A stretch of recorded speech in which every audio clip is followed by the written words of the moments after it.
नमस्कार, आप देख रहे हैं न्यूज फॉर नेशन और मैं हूं प्रियदर्शन। जनता दल यूनाइटेड यानी कि मुख्यमंत्री नीतीश कुमार की पार्टी जदयू ने बिहार चुनाव को लेकर के अपने सभी 101 उम्मीदवारों के नाम की घोषणा कर दी है। जी हां, आज यानी कि गुरुवार को जदयू की दूसरी लिस्ट आई है और उम्मीदवारों की इस दूसरी सूची में कुल 44 लोगों के नाम की घोषणा की गई है। जबकि आपको याद होगा कि एक दिन पहले ही जदयू की जो पहली लिस्ट आई थी, उम्मीदवारों की पहली सूची में 57 लोगों के नाम शामिल थे। तो आज जो 44 लोगों के नाम आए हैं, जो 44 सीटों के लेकर के जदयू ने अपनी घोषणा की है, तो हम बारी बारी से आपको बता देते हैं कि इस बार कहां किसको कितना मौका मिला है। तो दरअसल जो यह 44 उम्मीदवारों की नाम की सूची है, इसमें वाल्मीकि नगर से धीरेन्द्र प्रताप सिंह उर्फ रिंकू सिंह को जदयू ने उम्मीदवार बनाया है, जबकि सिकटा से समृद्ध वर्मा उम्मीदवार हैं। नरकटिया से विशाल शाह पर भरोसा जताया है, जबकि नीतीश कुमार की पार्टी जदयू ने केसरिया से शालिनी मिश्रा को उम्मीदवार बनाया है। शिवहर सीट श्वेता गुप्ता को दी गई है, जबकि सुरसंड से नागेंद्र राउत उम्मीदवार हैं। रुन्नी सैदपुर से पंकज मिश्रा उम्मीदवार हैं, जबकि हरलाखी से सुधांशु शेखर को जदयू ने उम्मीदवार बनाया है।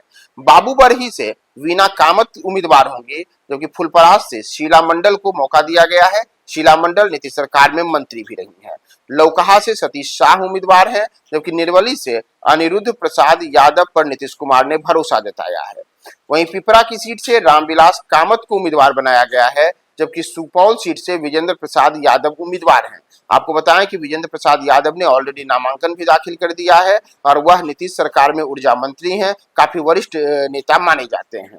इसी प्रकार से त्रिवेणीगंज, जो कि अनुसूचित जाति के लिए सीट है, यहाँ से सोनम रानी सरदार उम्मीदवार हैं, जबकि रानीगंज, जो कि यह भी एक रिजर्व सीट है, यहाँ से अचमिता ऋषिदेव को उम्मीदवार बनाया गया है।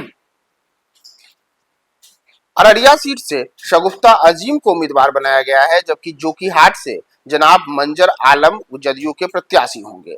ठाकुरगंज से गोपाल अग्रवाल प्रत्याशी हैं, जबकि अमौर सीट पर सवाज जफर को नीतीश कुमार ने इस बार उम्मीदवार बनाया है। रुपौली की सीट पर कलाधर मंडल उम्मीदवार हैं और जबकि धर्मदाहा से लेसी सिंह उम्मीदवार हैं, जो लेसी सिंह नीतीश सरकार में मंत्री भी हैं।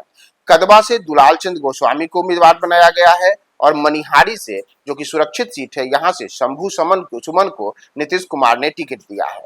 बरारी से इस बार विजय सिंह निषाद को उम्मीदवार बनाया गया है, जबकि गोपालपुर से बुलो मंडल उम्मीदवार होंगे। आपको बताएं कि गोपालपुर से अभी तक यहाँ पर जो उनके यहाँ से गोपाल मंडल विधायक हुआ करते थे और गोपाल मंडल अक्सर अपनी कारस्तानियों को लेकर के चर्चा में रहते थे। वहां से जो वहां के मौजूदा सांसद हैं अजय मंडल, उनसे उनकी 36 के आंकड़े सामने आए थे। तो इन तमाम चीजों के बीच गोपाल मंडल का टिकट कट गया है और वहां बुलो मंडल उम्मीदवार है।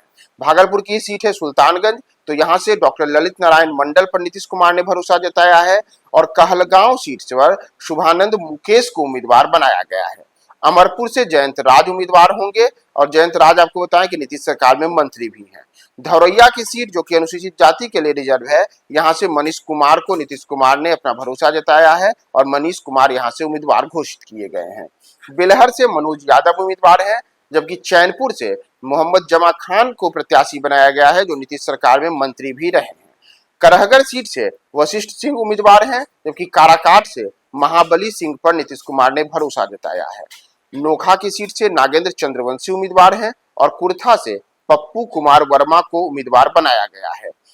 इसी तरीके से आप देखें तो जो जहानाबाद सीट है, वहां से चंद्रेश्वर चंद्रवंशी को उम्मीदवार बनाया गया है, जो पूर्व में जहानाबाद के सांसद भी थे और पिछला चुनाव हार गए थे। घोसी से ऋतुराज कुमार को टिकट दिया गया है, जो पूर्व सांसद अरुण सिंह के बेटे हैं और कुछ दिनों पहले ही उन्होंने जदयू ज्वाइन किया था।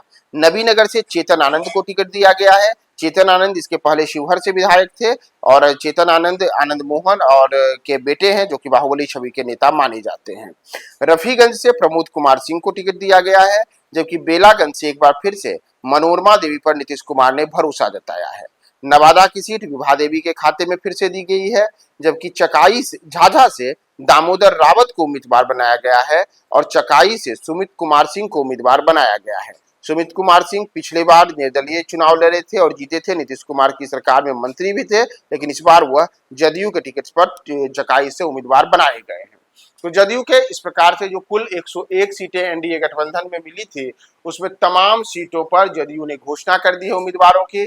पहली सूची में 57 नाम थे, दूसरे सूची में 44 नाम थे। तो इसमें अब किस जाति के कितने उम्मीदवार हैं, कौन कौन किन किन विधायकों का टिकट कटा है और किन नए चेहरों को टिकट मिला है, हम आपको बारी बारी से तमाम अपडेट्स बताएंगे। बने रहे न्यूज़ 4 नेशन के साथ। सूरज की पहली किरण के साथ जाग उठा बिहार, हर मत बने नई उम्मीद, हर कदम जिम्मेदारी।